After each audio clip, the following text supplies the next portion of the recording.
Happy welcome to Datta's Advanced Economics classes. Last video रे plus two second year पिला माने तुम ए वर्ष आनुअल परीक्षा देवाक जाउछंती समान पई selective question long question economics से कोन कोन आसीबो से विषय वीडियो अपलोड करथि। आज से सब क्वेश्चन गुडा कर सिलेक्टिव क्वेश्चंस बा पॉसिबल क्वेश्चंस गुडा कर आंसर विषय रे आलोचना करिबा। प्रथम क्वेश्चन देइतले द लॉ ऑफ सप्लाई जोगान नियम एवं तार व्यतिक्रम ता विषय आलोचना करिबा। जेतेबेले आमे गोटे नियम विषय आलोचना करियो जाउछंती क्वेश्चन आंसर विषय लिखिବାକୁ जाउछंती प्रथमे हमको मन रखिବାକୁ पड़िबो मुख्य कोन कोन कोन कोन पॉइंट रहिबो से पॉइंट गुडा को आमे मन रखि देले 4-5 पॉइंट से बेसिस रे आमे क्वेश्चन आंसर संपूर्ण भाव रे लिखि दे परिबा एवं सेमि परीक्षा लिखिले निश्चय आमे भलो मार्क स्कोर करिबा। जो जोगान नियम अच्छी जोगान नियम को आम 4-5 पार्ट डिविजन करी तार आलोचना करिपरिबा। जेतेबेले आम जोगान नियम विषय लिखिबा जोगान प्रथम नबा जोगान नियम स्टेटमेंट ऑफ द लॉ अर्थात जोगान लॉ रो संज्ञा विषय आम लिखिबा। सेकेंड लिखिबा तार असम्पशन कोई शर्तावली उपरे जोगान नियमटी पर्यवेक्षित होइछि। स्टेटमेंट और असम्पशन अर्थात जोगान नियम संज्ञा एवं कोई शर्तावली सेगुड़ा सब लिखि सारा तापर आम आसवा main part of the answer जोटा कहूँ एक्सप्लेनेशन आलोचना करिबा। आलोचना आम 3टा स्टेज रे करिबा। गोटे कहले भर्बल गोटे कहले टेबुलर और कहले डायग्रामेटिक व ग्राफिक। आम प्रथमे भर्बल एक्सप्लेनेशन दबा। भर्बल एक्सप्लेनेशन कौन ना आम आगे निजे आम वाक्य कथारे आम ताकू बुझेबा 2-3 धाड़ी 5 धाड़ी से विषय बुझेबा जहाँ बुझेले ताकू आउ टिके स्पष्ट भावे जणाई देबा पई ताकू टेबुलर प्रेजेंटेशन टेबुल ताकू सजाई लिखिबा सारणी जोटा हमें कहउचंती सारणी साहाय्य रे जोगान नियम रो व्याख्या करिबा। तापरे पुनी डायग्राम जो हम दिया हितबो कागज रोलिंग पेपर दिया हितो आंसर स्क्रिप्ट कागज में पेन रे सीधा करी एवं ग्राफ करी ग्राफ तो में ताकू में डायग्राम करिबा डायग्रामेटिक लिखिबा। ए तीन प्रकार में एक्सपेंशन सरिबो एवं सबुठी जोगान नियम मुख्य कथा जहाँ तक से ही रही और तापर लास्ट बेलू लिखा एक्सेप्शन व्यतिक्रम को क्षेत्र में जोगान नियम काम करे नाही से हूँ व्यतिक्रम।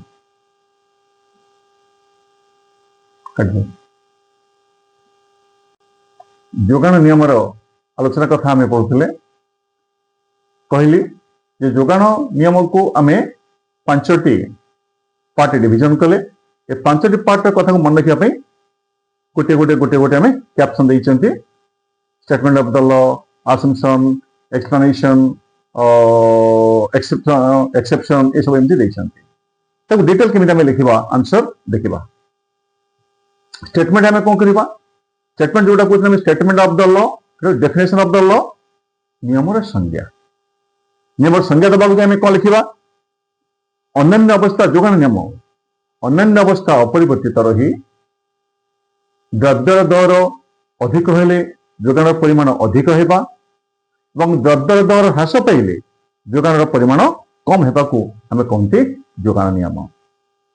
अर्थात द्रव्यर दर जो दिगरे गति करे जोगान परिमाण से दिगरे गति करे तेणु द्रव्यर दर और जोगान मध्य प्रत्यक्ष संपर्क विद्यमान बोली जोगान नियम दर्शाए। That the law of supply explains that other things remaining constant when price of a commodity rises its supply rises and when the price of a commodity falls its supply falls. That price of a commodity and its supply are directly related or positively related. तेबे एई परिप्रेक्षी रे हम गोटे कथा मन रखिବାକୁ पड़िबो जे द्रव्यर दर और जोगान ए दुईटी भितर संपर्क अध्ययन करुचे प्रत्यक्ष संपर्क अध्ययन करुचे प्रथम परिवर्तन कोठी हम हमको स्पष्ट भाव मन रखिବାକୁ पड़िबो जे प्रथमे द्रव्यर दर परिवर्तन हबो तापर जाई द्रव्यर जोगान परिमाण रे जोगान परिवर्तन घटिबो। अर्थात द्रव्यर दर जो दिगरे परिवर्तन घटे द्रव्य जोगान परिवर्तन समान दिगरे घटे। द्रव्यर दर वृद्धि पाइले जोगान परिमाण वृद्धि पाइबा, द्रव्यर दर ह्रास पाइले जोगान परिमाण ह्रास पाइबा। Statement of the law definition. तापर आसीबा हम असम्पशन पार्ट को को शर्तावली उपरे शर्तगुड़िक उपरे जोगान नियम हमरो पर्यवेक्षित होइछि। प्रथम एम नबा शर्तावली 1 नंबर पॉइंट विक्रेता बा जोगानकारी विक्रेता विक्रेता जने स्वाभाविक व्यक्ति हिथिबे। Should be a normal person. abnormality तांकर नथिबा, abnormal पर्सन हेइ नथिबे, बाया पगड़ा रसिक मद्यप प्रेमिक प्रेमिका एमि सब किछि नथिबे। मानसिक स्थिति तांकर साधारण स्तर रे थिबो, तेबे निश्चय से दर बढ़ी बढ़ी बढ़ी बढ़ी जाउथबो, द्रव्य अधिक अधिक बिक्री करबाको आगबार होतिबे। द्वितीय शर्तावली हमर अछि जो द्रव्यर जोगान विषय में आलोचना करछन्ती से द्रव्य संपर्कित द्रव्य रहले रिलेटेड गुड्स, से सब रिलेटेड गुड्स दर मध्य स्थिर रहिबो। कहीं से सब रिलेटेड गुड्स द्रव्यर दर परिवर्तन हेले हुए तो द्रव्यर जोगान रे एपट सब हो जाई पारे, नियम काम करिवो नाही। तृतीय आमे नैचन्ते उत्पादन प्रणाली रे जो सब साधन गुड़िक व्यवहार करछन्ते, जो द्रव्यर जोगान विषय में आलोचना करछन्ते ताकू उत्पादन करिबारे जो साधन गुड़िकर व्यवहार होउची से साधन गुड़िकर दर मध्य स्थिर रहिबा आवश्यक। तापरे जो उत्पादन प्रविधि, उत्पादन कौशल, प्रोडक्शन टेक्निक सेटा मध्य चेंज होबा नाही। जो टेक्निक रे प्रोडक्शन आमे करूथले, जो उत्पादन कौशल, जो उत्पादन प्रणाली अवलंबन करे में उत्पादन करूथले, से उत्पादन प्रणाली मध्य स्थिर रहिबो, जे कोनसी परिवर्तन होबा नाही। और तापरे आमे नउचंती जो उत्पादनकारी विक्रेता ताकर आभिमुख्य रे मध्य कोनसी परिवर्तन हेबा नाही, आभिमुख्य स्थिर रहिबो। जो आभिमुख्य नै कि द्रव्यर जोगान आरंभ करछन्ती, द्रव्य बजार बिक्री करछन्ती, प्राथमिक स्तर रे संपूर्ण परिमाण जोगान करिबा पर्यंत तांको बिजनेस रो ऑब्जेक्टिव स्थिर रहिबो। आउ लास्ट टाइम नउचंती climatic condition, climatic situation must remain constant. जलवायुगत अवस्था, वृष्टिपात ये सब गुड़ाक मध्य स्थिर रहिबो।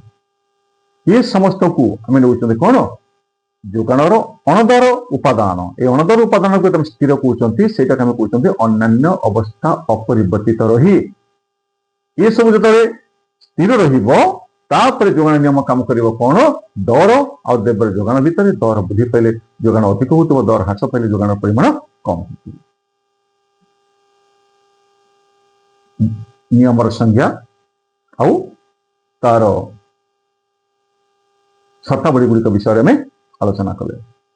तापर कहले एक्सप्लेनेशन कथा, सूत्र व्याख्या कथा। व्याख्या कहले तीन प्रकार करिबा, भरवाली करिबा, टेबुल रे करिबा, डायग्राम रे करिबा।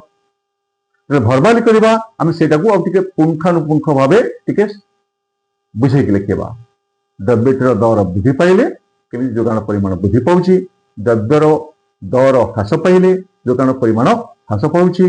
अर्थात उभय द्रव्यर दर और जोगान एक दिगरे गति करथांती, एक दिगरे गति करथांती, जाको हम कहउचंते द्रव्यर दर और जोगान मध्य प्रत्यक्ष संपर्क विद्यमान, पॉजिटिव रिलेशन और direct relation between price and supply. तापरे वर्बल एक्सप्लेनेशन परे हमें आसीबा टेबुल, टेबुल परे ग्राफ। तो टेबुल करिबा हम एमती टेबुल टे करिबा, लिखाई छि इंग्लिश लिखी छि, हम जो ओडिया रे परीक्षा दबा मुसे ओडिया लिखिबा। सप्लाई शेड्यूल में लिखी छि, जोगान सारणी लिखा जिवो। एठी प्राइस लिखी छि, ओडिया रे दर, एठी सप्लाई लिखी छि, जोगान न लिखि देला द्रव्यर दर, द्रव्यर जोगान। यदि आउ टिके हम पर्टिकुलर करि परिबा, गोटे पर्टिकुलर द्रव्यर दर नबा, कमलार दर, रसगोल्लार दर, रसगोल्लार जोगान, कमलार जोगान, जो द्रव्यर दर लिखिबा से द्रव्यर जोगान लिखि दबा। तालिका सृष्टि करबा, सारणी सृष्टि तैयारी करबा। आगे तालिका तैयारी करबा। तालिकार दुई स्तंभ रहिबो, गोटे स्तंभ रहिबो दर कथा आ गोटा करे जोगान कथा। जे दर को बढ़े बढ़े नहीं 5, 10, 15, 20, 25 जोगान परिमाण बढ़े बढ़े नेली 10, 20, 30, 40, 50। जे दर को कमे कमे नेबी जोगान परिमाण को कमे कमे नबा, सेमिति भी करि परबा जोगान सारणी हमें। तबे बुझिबा त कमे मिनिमम 2-3 वाक्य थि से लिखिबा। सारणी रे दर्शा जाईछि जे द्रव्यर दर 5 बेले जोगान परिमाण 10, द्रव्यर दर 5 ରୁ ବୃଦ୍ଧି ପାଇ 10 ହେବା ବେଳକୁ ଯୋଗାଣ ପରିମାଣ ବୃଦ୍ଧି ପାଉଛି 20 କୁ। ସେହିପରି ଦ୍ରବ୍ୟର ଦର 25 କୁ ବୃଦ୍ଧି ପାଇଲା ବେଳେ ଯୋଗାଣ ପରିମାଣ 50 କୁ ବୃଦ୍ଧି ପାଇଛି। ଅର୍ଥାତ୍ ଦ୍ରବ୍ୟର ଦର ବୃଦ୍ଧି ପାଇଲେ ଯୋଗାଣ ପରିମାଣ ବୃଦ୍ଧି ପାଉଛି। ସାରଣୀ ଯୋଗାଣ ସୂତ୍ରକୁ ହିଁ ଦର୍ଶାଉଛି, ପ୍ରଦର୍ଶିତ କରୁଛି। ଠିକ ହେଲା। ତାପରେ ଯୋଗାଣ ନିୟମ ପ୍ରଦର୍ଶିତ କରିସାରିଲା ପରେ ସାରଣୀ ମାଧ୍ୟମରେ एक्सप्लेनेशन सरला परे तापर आसीबा हमें ग्राफिक प्रेजेंटेशन डायग्रामेटिक प्रेजेंटेशन। हमको जो दिया है रोलिंग पेपर परीक्षा रे लिखिया पई से रोलिंग पेपर रे आमे आम पेन रे पेंसिल करिया किसी आवश्यक नहीं। सेठी जदियो परीक्षा खातार लास्ट टाइम हमर ग्राफ पेपर अछि 2-3 पेज सेथे हम किछि करिया आवश्यक नहीं। हमर जोठी हम आंसर लिखुचंती से तार पाखा पाखी जहां टेबल जहां डायग्राम दरकार हम सेठी करबा कलम रे सब करबा। y axis x axis y axis नबा एक्स एक्सिस रे सब नबा द्रव्यर परिमाण क्वांटिटी मो लिखिछि ओडिया लिखले हमें परिमाण लिखिबा। एटी प्राइस लिखिछि दर लिखिबा। द्रव्यर दर और जोगाण मध्य रे जेहेतु प्रत्यक्ष संपर्क विद्यमान तेणु सेतबेले रेखाटी ऊर्ध्वगामी हुए। तो रेड कलर में लिखिछि एस एस ना देछि एरा जोगाण रेखा। जो टेबल दिया है टेबल अनुसार कौन करबा हमें प्राइस 5 10 15 20 25 क्वांटिटी 10 20 30 40 50 कोऑर्डिनेट करी गोटे गोटे पॉइंट दे पॉइंट को जोड़ी के रेखा करि परिबा। सहज करबा को हेले कोन करबा एक्स एक्सिस वाई एक्सिस नहीं गले क्वांटिटी प्राइस लिखि देले सीधा गोटे अपर स्टॉपिंग कर्व हमें कर दबा एस एस ताना दबा। काहे अपर स्टॉपिंग कर्व गली अपर स्टॉपिंग कर्व ही केवल ऊर्ध्वगामी रेखा ही केवल प्रदर्शन करिवो दर वृद्धि पाइबा सहित जोगाण परिमाण वृद्धि दर ह्रास पाइबा सहित जोगाण परिमाण ह्रास होछि। देखिबा लिखिबा ताकू बुझेबा कोन एस एस हला हमर जोगाण रेखा या बाम डाहण को ऊर्ध्वगामी होई अछि। ऊर्ध्वगामी रेखा दर्शाउछि जे दर वृद्धि पाइबा सहित जोगाण परिमाण वृद्धि पाए दर ह्रास पाइबा सहित जोगाण परिमाण ह्रास पाए। एवं ताकू आउ टिके पर्टिकुलर करबा उक्त रेखा चित्र दर्शा जाइछि जे द्रव्य दर ओपी बेले जोगाण परिमाण ओक्यू होई अछि। द्रव्य दर ओपी रु ओपी1 को वृद्धि पाइले जोगाण परिमाण ओक्यू रु ओक्यू1 को वृद्धि पाउछि। तेणु ए रेखा चित्रटी जोगाण नियम को प्रदर्शित करुछि। आमे जोगाण नियम बुझी सरले तेणु फाइनल स्टेज के में आसीबा जोगाण नियम व्यतिक्रम अर्थात को क्षेत्र गुड़िक आम देखा निर्दिष्ट क्षेत्र जो क्षेत्र गुड़िक जोगाण नियम कार्य करे नाही हमको स्पष्ट भाव मन रखा पड़े जोगाण नियम कौन दर बढ़िले जोगाण अधिक हम दर कमिले जोगाण कम हम जो ना दर कमुव जोगाण अधिक हो नियम कम कला ना दर बढ़ुव जोगाण न बढ़ी जोगाण कमुव कह से नियम जोगाण नियम से सब क्षेत्र में कम कला ना से सब क्षेत्र को कहते व्यतिक्रम क्षेत्र। कौन व्यतिक्रम क्षेत्र सब अच्छी प्रथम अच्छी दुर्लभ बा विरल द्रव्य रेयर आर्टिकल्स रेयर गुड्स दुर्लभ द्रव्य विरल द्रव्य तो सब द्रव्य गुड़िक प्रचुर परिमाण में हम पाखे मिले ना दुनिया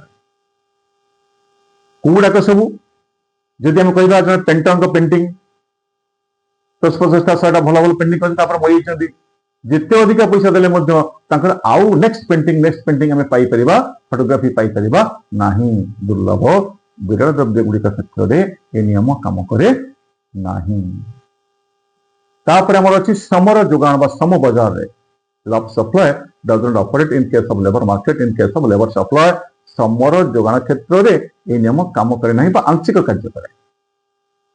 केमिति प्रारंभिक पर्याय रे जेतबेले श्रमिक को में अधिक मजूरी दे देबा किछ समय से अधिक काम करि पारे किंतु श्रमिक मान श्रम प्रदान करती से सब कंपेयर कर दुईटा जिनिस श्रम बदल मुझे मजूरी पाऊँ मु अधिक श्रम करके अधिक मजूरी पाइबी ना काम न करी मु रेस्ट नेबी से जोटा प्रिफर करेंगे से अनुसार से जोगेबे। जितेबले क्रमे क्रमे क्रमे क्रमे श्रमिक मजूरी अधिक बढ़ी बढ़ी बढ़ी बढ़ी बढ़ी बढ़ी जाए श्रमिक कौन करे जितेबले से देखे तार जेतिक रिक्वायर्ड अमाउंट बा वेज पाई सारा परे से प्रिफर करे लीजर को और श्रम को प्रिफर करे नहीं ना जिते अधिक टंका देले भी मु काम करिवे नाही तेणु सेतबेले श्रमर जोगाण रेखा किछि समय ऊर्ध्वगामी होला परे तापरे पुणी जेते अधिक मजूरी देले देले कम कम कम कम से लेबर सप्लाई करे कम लेबर वर्ष सप्लाई करे पुणी पे कह जाए श्रमर जोगाण क्षेत्र में ଯୋଗାଣ ନିୟମ ଆଂଶିକ ଭାବେ କାର୍ଯ୍ୟ କରେ ବା କାର୍ଯ୍ୟ କରେ ନାହିଁ ବୋଲି ଲେଖାଯାଇଛି। ତାପରେ ଆଉ ଦୁଇଟି କେସ୍ ଅଛି, ଗୋଟେ ଅଛି ଗୋଦାମ ଖାଲି ବିକ୍ରି, ଆଉ ଗୋଟେ ଅଛି ନିଲାମ ବିକ୍ରି। କ୍ଲିୟରାନ୍ସ ସେଲ୍ ଯୋଉଟା ଆମେ କହନ୍ତି, ଆଉ ଗୋଟେ ଅକ୍ସନ ସେଲ୍। ଗୋଦାମ ଖାଲି ବିକ୍ରି କ୍ଲିୟରାନ୍ସ ସେଲ୍।